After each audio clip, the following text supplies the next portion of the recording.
Hello everyone, स्वागत है आपका इस नए वीडियो में। तो उम्मीद कर रहे हैं आप बहुत अच्छे होंगे और अपनी तैयारी ज़बरदस्त तरीके से कर रहे होंगे। आज मेरा केवीएस का पीआरटी का पेपर था। कैसा पेपर गया मैं उसके ऊपर बात करूंगा और चीज़ें क्या क्या पूछी जा रही हैं उसके ऊपर हम लोग डिटेल से बात करेंगे। पर्टिकुलर हम यहाँ पे क्वेश्चन नोट डाउन किए हुए हैं कि कॉपी पे, वो हम उसके ऊपर बात करेंगे। तो पेपर जो है बहुत ही आसान पेपर था, यानी कि जिसको हम लोग कह सकते हैं जितना आपने पढ़ा होगा अभी तक, अगर आप उस पेपर को देखते या उस लेवल को आप कहीं ना कहीं देखते तो आपको लगता कि बहुत ही आसान पेपर था।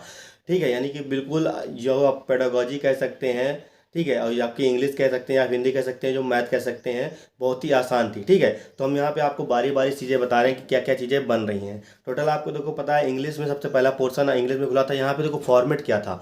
फॉर्मेट यानी कि जो सबसे पहले आपको जो सिलेबस में दिया गया है, सबसे पहले सिलेबस आपको दिया गया है कि 10 क्वेश्चन आपके इंग्लिश के रहेंगे, 10 क्वेश्चन आपके हिंदी के रहेंगे। ठीक है, तो इसके आपको दिया गया। उसके बाद आपको बोला गया था कि जीके और जीएस आपका करीब करीब 10 क्वेश्चन रहेगा। उसके बाद आपका रीजनिंग रहेगा, उसके बाद आपका कंप्यूटर रहेगा। सेम उसी तरह आपको पेडागोजी देखो 80 question direct, pedagogy 60 question direct नहीं दिए गए। पेडागोजी जो आपकी यूनिट जो डिवाइड करी गई थी, पहली यूनिट 5 यूनिट डिवाइड भी किया गया था 15-15 नंबर के, यानी कि 15 क्वेश्चन पहले आपके फर्स्ट यूनिट के आए थे, फिर 15 क्वेश्चन आपके सेकंड यूनिट के आए थे। इसी तरह 10 question third, 10 question fourth, 10 question fifth unit के, इस तरह की चीज़ें बटी हुई थी। यानी कि पेडागोजी को सेम नहीं रखा गया था। ठीक है, बिल्कुल उसको अलग अलग तरीके से दिया गया था। तो सबसे पहले हम बात करेंगे क्या इंग्लिश की। तो इंग्लिश में देखो आपको देखने को मिलेंगे एंटोनिम्स सिनोनिम्स, आपको अच्छे खासे देखने को मिलेंगे। यानी कि एंटोनिम्स सिनोनिम्स आप मोस्टली नहीं भी पढ़ेंगे, कहीं ना कहीं आपने सुना हुआ है, तब भी आप आसानी से बना सकते हैं। इसका मतलब बहुत चीज़ें आसान पूछी जा रही हैं। उसके बाद आप देखेंगे ग्रामर। ग्रामर में देखो जो उन्होंने सिलेबस में दे रखा था 20 नंबर का, आप देखेंगे है ना। और पैसेज जो है, पैसेज इसमें स्टार्टिंग में नहीं आया, पैसेज आपका बिल्कुल लास्ट में मिला है। ठीक है, यानी पैसेज आपको स्टार्टिंग में नहीं मिला है, बिल्कुल लास्ट में पैसेज आके मिला है। और उसके अंदर आपको देखो यहाँ पे क्या क्या नहीं, आर्टिकल के जो है एक भी क्वेश्चन आपको देखने को नहीं मिले हैं। यानी कि ऐसा नहीं कि फर्स्ट इनिंग में, फर्स्ट आपकी शिफ्ट में आर्टिकल नहीं आया, इसका मतलब आर्टिकल नहीं आएगा। तो आर्टिकल कहीं ना कहीं पूछा जाएगा, आप भी तैयार कर देंगे। प्रीपोजिशन के 2 क्वेश्चन देखने को मिले थे, एक बिल्कुल आसान क्वेश्चन देखने को मिला था, एक बिल्कुल आपका थोड़ा सा टिपिकल कह सकते हैं। देखो वॉइस और यहाँ पे नरेशन, देखो वॉइस और नरेशन आपका उसमें क्या कह सकते हैं आप, यानी कि जो 20 नंबर का जो था, जो आप सब्जेक्टिव की बात करें, जो 80 नंबर का आपके जो आने वाला था इंग्लिश में 20 नंबर, उसमें आपका नरेशन जो है और वॉइस जो है 2-2 क्वेश्चन दे रखे थे। यानी कि टोटल 4 क्वेश्चन आपके वॉइस और नरेशन के दे रखे हैं। पैसेज के आपके 5 क्वेश्चन आए हैं। उसके बाद एरर्स के आपका एक क्वेश्चन आया, फिलर का आपका एक क्वेश्चन आया। यानी कि मिक्स आपका नॉर्मली जो आप कह सकते हैं बहुत चीज़ आसान थी, आप आसानी से बना सकते हैं। पैरा जब उसकी हम बात करें PQRS की, यानी कि आपको चार एक सेंटेंस को 4-5 चीज़ों में तोड़ा जाता था, उसको आपको अरेंज करना है। उससे आप 2 क्वेश्चन देखने को मिला था यहाँ पे। हिंदी की बात करेंगे, हिंदी पर्यायवाची की बात करेंगे। हिंदी में पर्यायवाची देखो आया था और विलोम भी आया था, लेकिन लेवल उन्होंने बिल्कुल अलग कर रखा है। क्यों? क्योंकि अब तो पर्यायवाची तो दिया उन्होंने, लेकिन पर्यायवाची के साथ आपसे पूछा कौन सा इसमें असंगत है। यानी कि एक वर्ड दे रखा है, उसके 3-4 पर्यायवाची दे रखे हैं सब ऑप्शन में, आपसे पूछा जा रहा है इसमें कौन सा वर्ड आपका असंगत है। ठीक है, तो पर्यायवाची आपका स्टार्टिंग में जनरल पेपर में मिला था, पर्यायवाची आपका लास्ट वाले पेपर यानी कि सब्जेक्टिव जो था उसमें भी मिला था। पैसेज की बात करें, पैसेज आपका स्टार्टिंग में नहीं आया था, वो आपका उसमें दे रखा था जो आपका सब्जेक्टिव था। 5 क्वेश्चन आपसे थे। अब यहाँ पे एक चीज़ बिल्कुल अलग हटके मिली, जो आप देख रहे होंगे उसमें प्रॉपर क्या कहते हैं, आपने जब पेपर दिया होगा इसका, देखा पीजीटी टीजीटी का पेपर देखा होगा आपने, या आपने रिव्यू कहीं ना कहीं देखा हो, तो उसमें जो 5 क्वेश्चन आपके जो हैं वो आपके हिंदी जो आपकी पढ़ाई जाती है 1 से लेकर 5 तक एनसीईआरटी, ठीक है, उसमें 5 क्वेश्चन कम से कम देखने को मिले थे।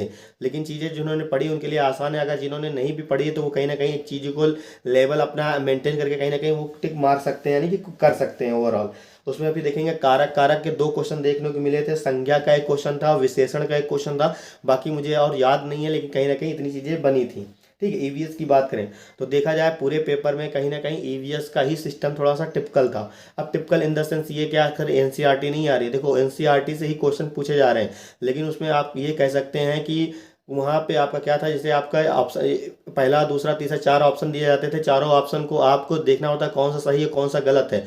उसी तरह उसके बाद नीचे आपको ABCD AB BC इस तरह की चीज़ें दे रखी थी, यानी कि हमने 17 क्वेश्चन ऐसे थे जिसमें डायरेक्ट यानी कि यही सत्य कथन और निष्कर्ष पूछा जा रहा था, और प्रॉपर ABCD यानी कि उसमें से आपको चूज करना होता था AB सही है कि BC सही है कि ABCD सही है। इस तरह के सब में 17 क्वेश्चन आपको इसमें दे रखे थे। तो ईवीएस का हम इसीलिए कह सकते हैं थोड़ा सा टिपिकल है, क्योंकि एग्जैक्ट आप आंसर नहीं निकाल सकते, सबसे आपको पहले पढ़ना पड़ेगा। जैसे आप एक क्वेश्चन आया था डायरेक्ट हाथी का, ठीक है, यानी कि कौन सा जानवर जो है 14-15 साल अपने साथ रहता है उसके बाद छूट चला, तो आपने एनसीईआरटी में पढ़ा होगा हाथी होता है वो।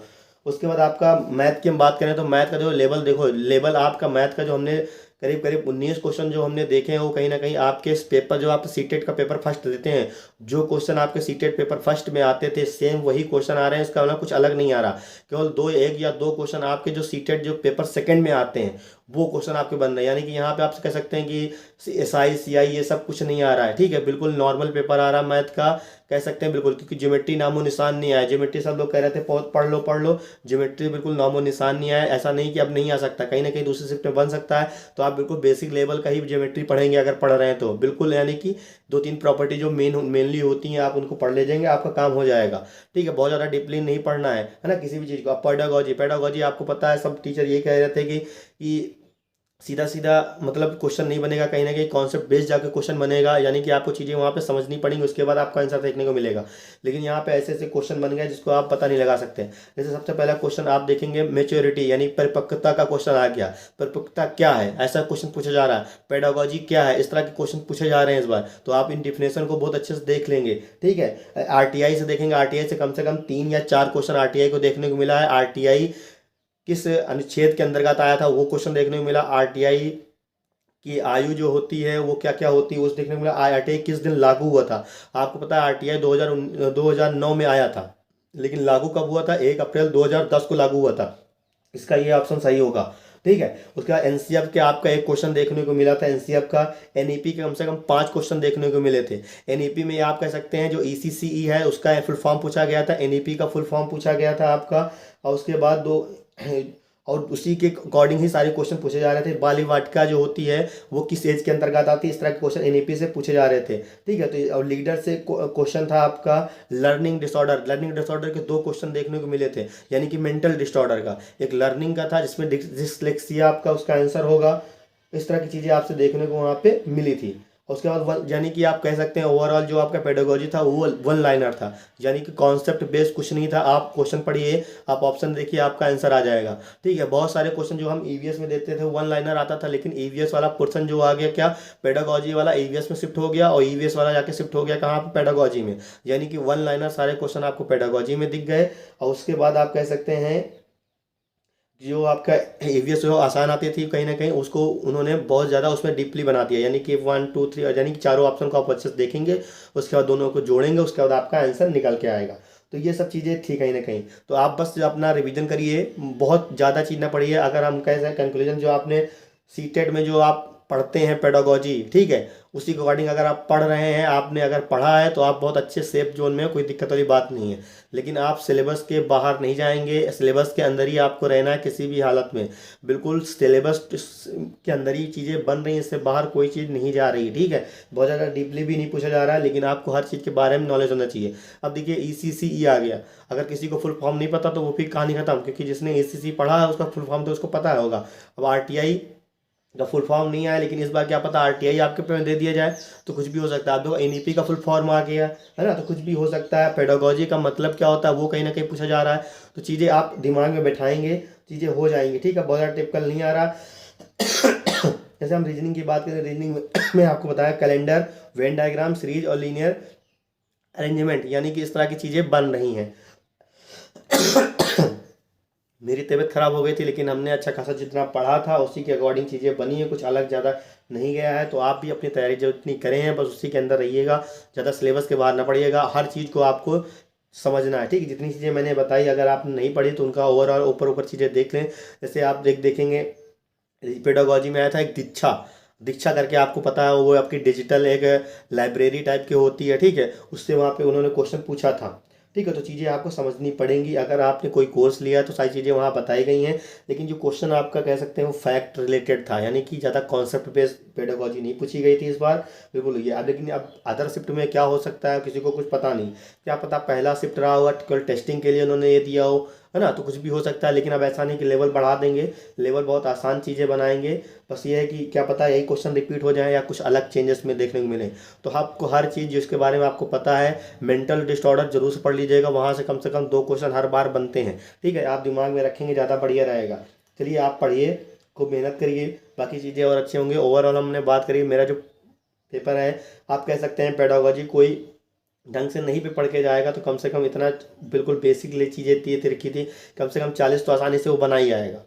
ठीक है, 40 बना ही आएगा। तो मैंने भी अच्छा खासा बनाया है, कोई दिक्कत वाली बात नहीं। इतनी खुशी है कि जितना पढ़ा था उसी के अकॉर्डिंग चीज़ें बनी है, कुछ अलग नहीं बना है। ठीक है, यानी कि जितने भी क्वेश्चन आए थे कहीं ना कहीं उनको हमने सुना था और उसके अकॉर्डिंग किया है। अब कितने नंबर आते हैं वो तो जब आंसर की आएगी उसके ऊपर डिपेंड करेगा, लेकिन इतना अच्छा है कि हाँ जो पढ़ के गए थे उसी के अकॉर्डिंग सारी चीज़ें बनी है, कुछ अलग नहीं बना है। तो आप भी हर चीज़ को थोड़ा थोड़ा समझिएगा। अगर आपके पास समय नहीं है, जो चीज़ मैंने बताई है अगर आपने वो नहीं पढ़ी है, अगर आपने पढ़ी है तो और बस उनका रिवीजन करिए, आगे बढ़िए। ठीक है, तो थोड़ा बहुत अपना जो है बिल्कुल शांत माइंड करिएगा, ज़्यादा टेंशन लेने की ज़रूरत नहीं है।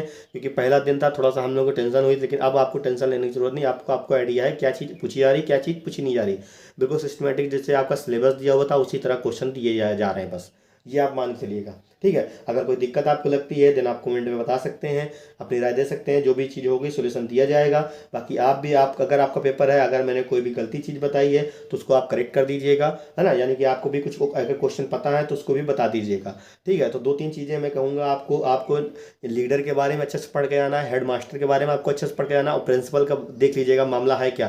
क्योंकि इससे कम से कम 4 या 5 क्वेश्चन आपके बन रहे हैं। मैंने भी देखा है 5 क्वेश्चन इस बार आए थे। कौन कौन सा, हेडमास्टर का, लीडर का और आपका हेडमास्टर, लीडर और प्रिंसिपल के ऊपर क्वेश्चन बने थे। ठीक है, और स्कूल और यानी कि चीज़ों को बहुत जो ऑप्शन दिए थे बहुत मतलब पास पास के थे, यानी कि आपको उन्हीं को चूज़ करने में बड़ा समय लगेगा। बाकी कुछ ज़्यादा चीज़ें नहीं है। मैथ तो बहुत आसान आ रही है, रीजनिंग भी बहुत आसान आ रही है, आप उड़ा दोगे। थोड़ा बहुत जो दिक्कत होगी मेरे ख्याल से, जो अभी जो हम देख के आए ईवीएस में। ठीक है, तो ईवीएस में अब जो इन्होंने स्टेटमेंट वाइज क्वेश्चन जो बनाए थे वो थोड़ा सा वो थे। बाकी आपको पता है कथन और निष्कर्ष से कई क्वेश्चन ईवीएस में देखने को मिले। बाकी पेडागोजी में तो एक भी क्वेश्चन कथन निष्कर्ष का नहीं था। ठीक है, तो उम्मीद करें मेरी बात आप समझ गए होंगे। तब तक के लिए धन्यवाद। मिलते हैं नेक्स्ट वीडियो में। अगर चैनल पर नए हैं चैनल को जरूर सब्सक्राइब करिएगा। धन्यवाद।